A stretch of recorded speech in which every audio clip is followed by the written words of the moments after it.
வணக்கம், welcome back. இந்த வீலாகில் Monday to Friday ஒரு வீக்குக்கான லன்ச் தாலி சிம்பிளாக குயிக்காக அதே சமயத்தில் ரொம்பவே ஹெல்த்தியாகவும் வீட்டிலே எப்படி செய்யலான்றதை காமிச்சிருக்கேன். பேச்சுலர்ஸ் ஒர்க் அட் ஹோம் பண்ணுற எல்லாருக்குமே குறிப்பிட்டு இந்த லாக்டவுனில் பார்த்திங்கன்னா நம்மளால் எங்கேயுமே வெளியில் போய் சாப்பிட முடியாது. வீட்டிலே இந்த மாதிரி சிம்பிளாக ஹெல்த்தியான லன்ச் தாலி சாப்பிட்றச்ச ஹோட்டலில் சாப்பிட்ட ஒரு ஃபீல் கிடைக்கும் எல்லாருக்கும். எல்லா பருப்பையும் நைட்டே கழுவிட்டு ஊற போட்டுட்டேன் நான்.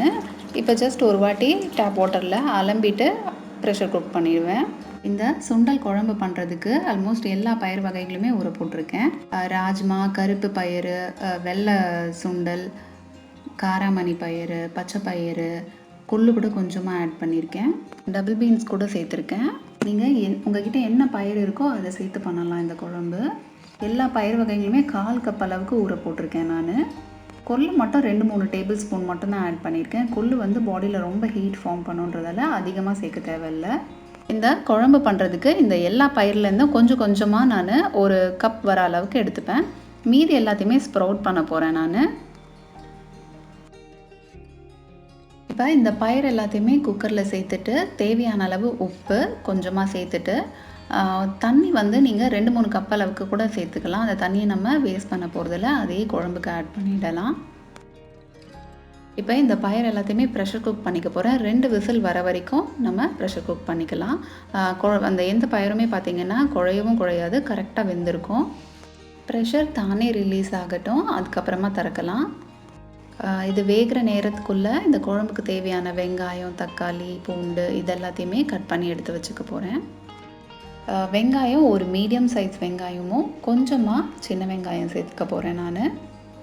வெங்காயத்தை நல்லா பொடி பொடியாக கட் பண்ணிக்கிறேன். சின்ன வெங்காயத்தை ஜஸ்ட் 2 கட் பண்ணி எடுத்து வச்சுக்கிறேன். ப்ரெஷர் கம்ப்ளீட்டாக அடங்கிடுச்சு. இப்போ இந்த பயிரெல்லாம் ஜஸ்ட் நசுக்கி பார்த்தாலே தெரியும் நமக்கு வெந்திருக்கா இல்லையான்னு. குழையாமல் இருக்கணும் மெயினாக. இப்போ இந்த தண்ணியை ஃபில்டர் பண்ணி எடுத்துக்கிறேன் நான். இந்த தண்ணியை வேஸ்ட் பண்ணாமல் இதுலேயே ஒரு சின்ன லெமன் சைஸ் அளவுக்கு புளியை ஊற போட்டுட போகிறேன். இந்த குழம்பை கல்சட்டியில் செய்ய போகிறேன் நான். கல்சட்டியில் செய்கிறச்ச ரொம்ப நல்லாயிருக்கும் குழம்பு. எண்ணெயும் பார்த்திங்கன்னா ரொம்ப கம்மியாக தான் தேவைப்படும். கல்சட்டி அப்புறம் மண்சட்டிலலாம் நம்ம சமைக்கிறச்ச. கல்சட்டியில் நல்லெண்ணெய் சேர்க்குறேன் நான். எந்த எண்ணெய் வேணாலும் சேர்க்கலாம். எண்ணெய் லைட்டாக சூடான உடனே 1 டீஸ்பூன் கடுகு, 1/4 டீஸ்பூன் வெந்தயம் சேர்த்துக்கிறேன். வெந்தயம் அதிகமாக சேர்த்தோன்னா கொஞ்சம் கசக்கிற மாதிரி இருக்கும் நமக்கு. இந்த கடுகு எல்லாம் நல்லா வெடிக்க ஆரம்பித்த உடனே நறுக்கி வச்சுருந்த வெங்காயம், பூண்டு எல்லாமே சேர்த்துடுறேன். கொஞ்சமாக கருவேப்பிலை. வெங்காயம் நல்லா வதங்கணும், கொஞ்சம் பொன்னிறம் ஆற வரைக்கும் வதக்கிக்கணும். உப்பு சேர்த்திங்கன்னா கூட நீங்கள் வெங்காயம் வதக்கிறச்ச வெங்காயம் நல்லா கொஞ்சம் ஃபாஸ்ட்டாக வதங்க ஆரம்பிச்சிடும். 1 டீஸ்பூன் சீரகம் சேர்த்துக்கிறேன். ஒரு சின்ன சைஸ் தக்காளியை பொடி பொடியாக நறுக்கியிருக்கேன், அதையும் சேர்த்துடுறேன். இப்போது வெங்காயம் தக்காளி ரெண்டும் நல்லா வதங்கி தொக்க வந்ததுக்கப்புறமா சாம்பார் பொடி ஒரு 2-3 டேபிள் ஸ்பூன் நான் சேர்த்துக்கிறேன். சப்போஸ் சாம்பார் பொடி உங்கள்கிட்ட இல்லைன்னா ரெட் சில்லி பவுடரும் தனியாத்தூளும் ஈக்குவலாக ஒரு டேபிள் ஸ்பூன் நீங்கள் சேர்த்துக்கலாம். இதோட பச்சை வாசனை போகிற வரைக்கும் ஒரு 1 மினிட்டுக்கு ஃப்ரை பண்ணிவிட்டு ஒரு சின்ன லெமன் சைஸ் புளியை கரைச்சி வச்சுருக்கேன், அந்த தண்ணியும் சேர்த்துக்கிறேன் நான். இப்போ புளி தண்ணி சேர்த்துட்டு லைட்டாக ஒரு கொதி வர ஆரம்பிக்கிறச்சவே நம்ம வேக வச்சுருந்த இந்த ஸ்ப்ரவுட்ஸ் எல்லாத்தையுமே சேர்த்துடலாம். இப்போ இந்த குழம்புக்கு தேவையான அளவு உப்பையும் சேர்த்துடுறேன். இப்போ ஒரு மூடி போட்டு குழம்பு அப்படியே கொதிக்க விட்டுருவேன். எண்ணெய் நல்லா எல்லாமே பிரிஞ்சு மேலே வர ஆரம்பிக்கும். அப்போ நம்ம ஸ்விட்ச் ஆஃப் பண்ணிடலாம். இந்த புதினா அப்பளமை அவனில் எண்ணெய் இல்லாமல் பேக் பண்ணி எடுத்துக்கிறேன்.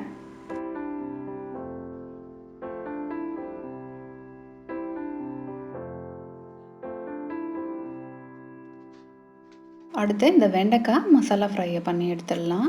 வெண்டைக்காயை இந்த மாதிரி கொஞ்சம் பொடி பொடியாக கட் பண்ணி எடுத்து வச்சுருக்கேன். பேனில் கொஞ்சமாக எண்ணெய் சேர்த்துட்டு கடுகு, உளுத்தம்பருப்பு, கொஞ்சமாக கருவேப்பிலை சேர்த்துக்கிறேன்.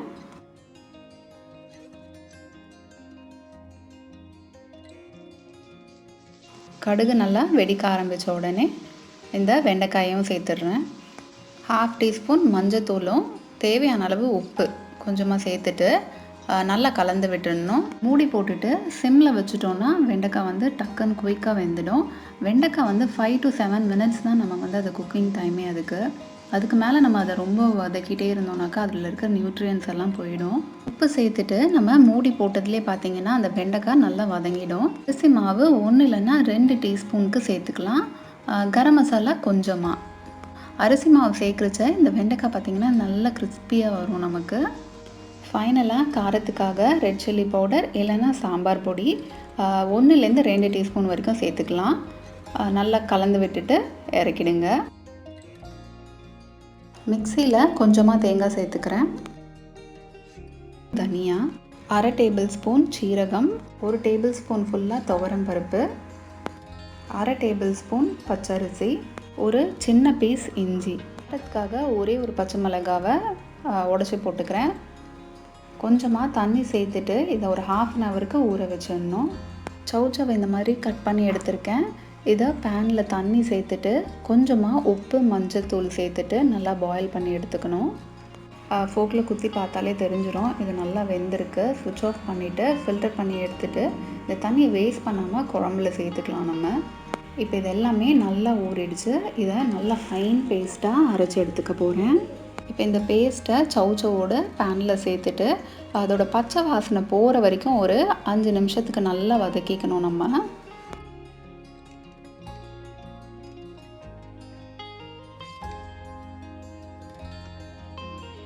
மிக்சியில் 1/4 கப் தயிரை பல்ஸ் பண்ணி எடுத்துகிட்டு அதை இந்த பேனில் சேர்த்துக்கிறேன் நான் சௌச்சவோட. தயிரை சுவிட்ச் ஆஃப் பண்ணிவிட்டு சேர்க்குறேன். ஏன்னா சம்டைம்ஸ் ஹை ஃப்ளேமில் இருக்கிறச்ச தெரிஞ்சிடும் நமக்கு. தேவையான அளவு தண்ணி சேர்த்துட்டு இந்த குழம்ப திருப்பி சுவிட்ச் ஆன் பண்ணி ஒரு 2-3 நிமிஷத்துக்கு கொதிக்க விட்டுடணும். தாளிக்கிறது நம்ம யூஸ்வலாக தாளிக்கிற மாதிரி தான். தேங்காய் எண்ணெயில் தாளித்தா கூட இந்த குழம்பு நல்லாயிருக்கும். நான் இன்றைக்கி நார்மல் ரிஃபைண்ட் ஆயிலில் தான் தாளிக்க போகிறேன். கடுகு, உளுத்தம்பருப்பு, காஞ்ச மிளகாய் 1, கொஞ்சமாக பெருங்காயம், கருவேப்பிலை எல்லாம் நல்லா ஃப்ரை ஆனதுக்கப்புறமா இந்த குழம்புல சேர்த்துடுவேன்.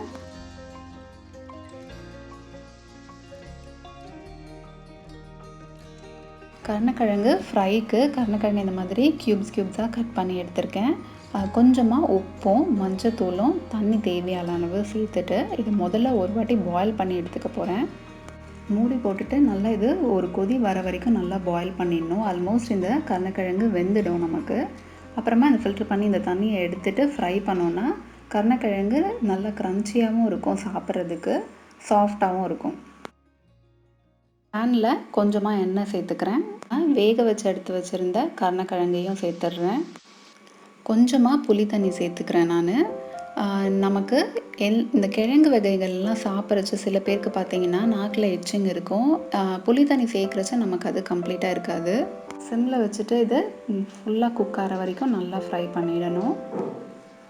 நம்ம டீப் ஃப்ரை பண்ணுறதை விட இந்த மாதிரி வேக வச்சுட்டு ஃப்ரை பண்ணுறது பார்த்திங்கன்னா ரொம்ப நல்லாயிருக்கும். டேஸ்ட்டும் நமக்கு அது சாஃப்டாகவும் இருக்கும், க்ரன்ச்சியாகவும் இருக்கும் சாப்பிட்றச்ச. டீப் ஃப்ரை பண்ணுறச்ச எண்ணெய் பார்த்திங்கன்னா அதிகமாக இழுக்கும். நம்ம இந்த மாதிரி ஃப்ரை பண்ணோன்னா எண்ணெய் ரொம்ப கம்மியாக செலவாகும். இதை நல்லா ஃப்ரை ஆகிடுச்சு. ஃபைனலாக காரத்துக்காக ரெட் சில்லி பவுடர் மட்டும் சேர்த்து நல்லா ஒரு வாட்டி டாஸ் பண்ணிவிட்டு ஸ்விட்ச் ஆஃப் பண்ணிவிடுவேன். இன்னையோட லஞ்சுக்கு ரைஸும் கருணக்கிழங்கு ஃப்ரை, சௌச்சோ மோர் குழம்பு, அப்பளம் வறுத்தது, ஹோம்மேட் தக்காளி ஊறுகாய். 1/2 கப் தாலை கழுவி எடுத்து வச்சுருக்கேன். துவரம் பருப்பு தான் யூஸ் பண்ணியிருக்கேன் நான். நீங்கள் எந்த பருப்பு வேணாலும் சேர்த்துக்கலாம். 1 கப் வெங்காயம் பொடி பொடியாக நறுக்குனது, கொஞ்சம் கருவேப்பிலை, 1 தக்காளி பொடி பொடியாக நறுக்கியிருக்கேன். ஒரே ஒரு பச்சை மிளகாவை இந்த மாதிரி நீள நீளமாக கட் பண்ணி எடுத்து வச்சுருக்கேன். குக்கரில் பருப்பை சேர்த்துக்கிறேன். வெங்காயம், தக்காளி, பச்சை மிளகாய் எல்லாத்தையும் சேர்த்துக்கிறேன்.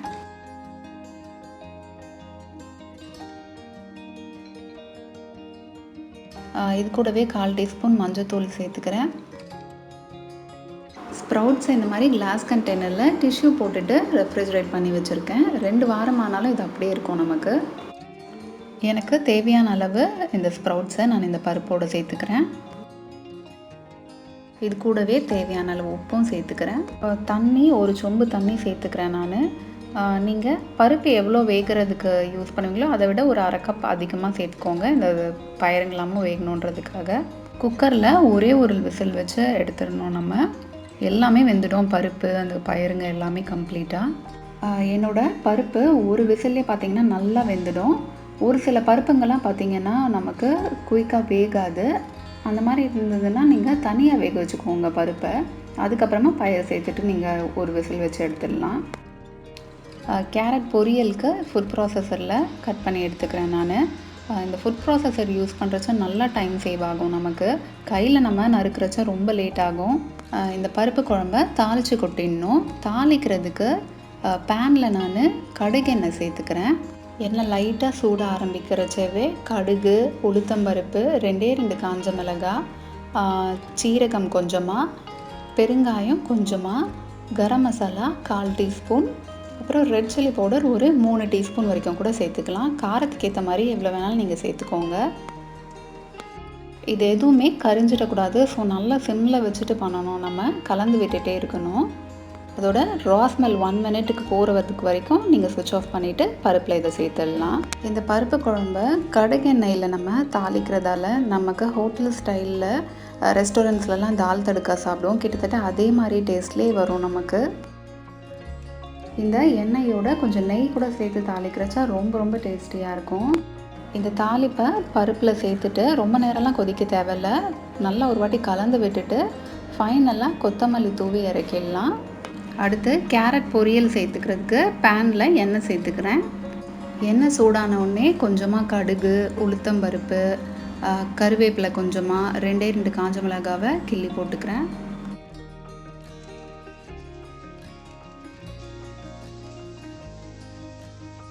நான் கிரேட் பண்ணி எடுத்து வச்சுருக்கேன் இந்த கேரட்டை பேனில் சேர்த்துடுறேன். கொஞ்சமாக மஞ்சத்தூள், தேவையான அளவு உப்பும் சேர்த்துடுறேன். கேரட்டை நம்ம கட் பண்ணாமல் நல்லா கிரேட் பண்ணியிருக்கோன்றதால ஈஸியாக வெந்துடும். இது கம்மி நேரத்துலேயே பார்த்திங்கன்னா மூடி போட்டுட்டு சிம்மில் வச்சுட்டோனாலே போதும், ஒரு 5 மினிட்ஸ்க்குள்ளேயே நல்லா வெந்துடும். இப்போ இது நல்லா வதங்கிடுச்சு. துருவின தேங்காயும் காரத்துக்கு ரெட் சில்லி பவுடர் சேர்த்துட்டு 2 நிமிஷம் ஸ்டவ்வில் வச்சுட்டு ஸ்விட்ச் ஆஃப் பண்ணிவிடுவேன். அடுத்த சப்பாத்தியும் போட்டு எடுத்துட்டோன்னா இந்த மீல்ஸ் கம்ப்ளீட்டாக ரெடி ஆகிடும். மாவு ஒரு 3-4 நாளைக்கு சேர்த்து பிசைஞ்சு வச்சுருவேன். எப்போ தேவையோ சப்பாத்தி போட்டு எடுத்துப்பேன் நான் இந்த மாதிரி.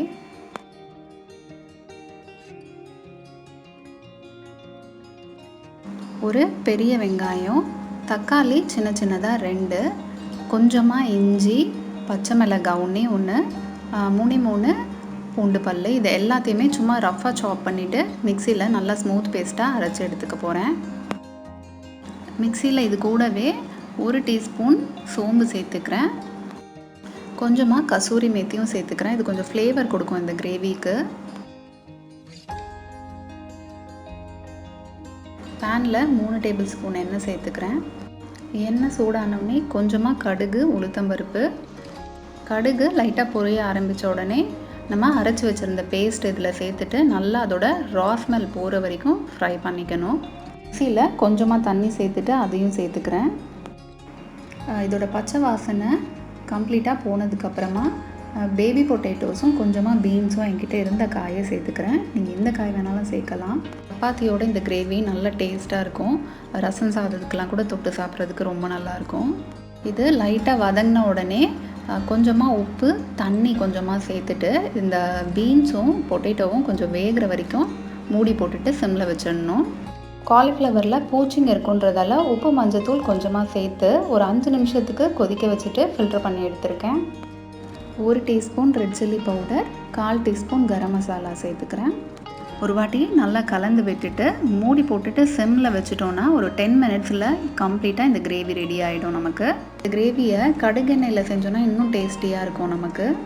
எண்ணெய் நல்லா பிரிஞ்சு வர ஆரம்பிக்கும் இந்த கிரேவியில். அப்போ ஸ்விட்ச் ஆஃப் பண்ணிடலாம்.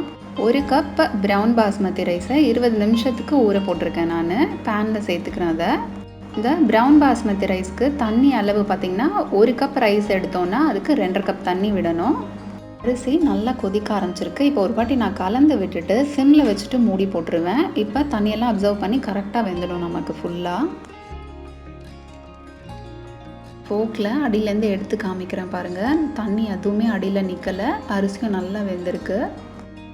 இப்போ சப்பாத்தியும் சைட்லேயே போட்டு எடுத்துக்கிறேன்.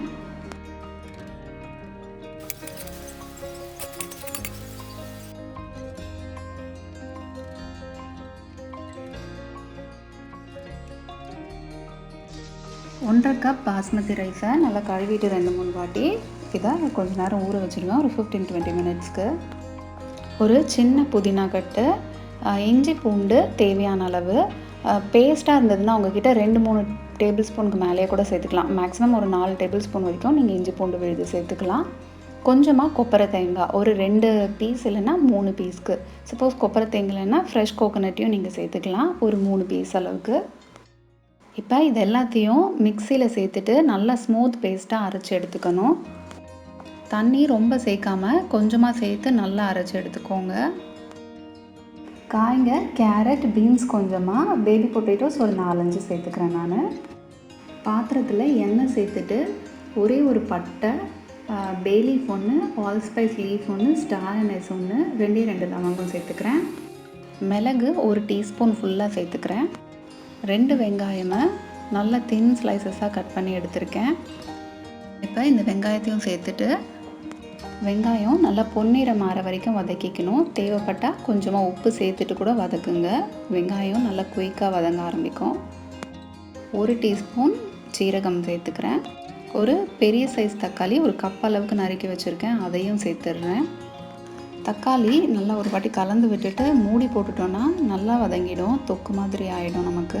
2 பச்சை மிளகாவை நீளமாக கட் பண்ணி எடுத்திருக்கேன், அதை சேர்த்துட்டு நம்ம அரைச்சி வச்சுருந்த புதினா பேஸ்ட்டையும் சேர்த்துடுறேன்.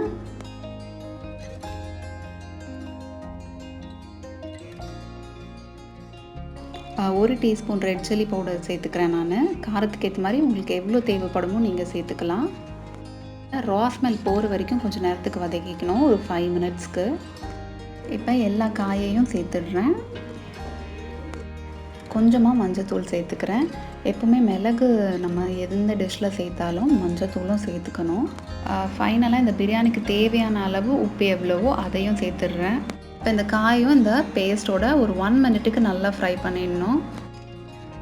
இப்போ அரிசியும் சேர்த்துடுறேன்.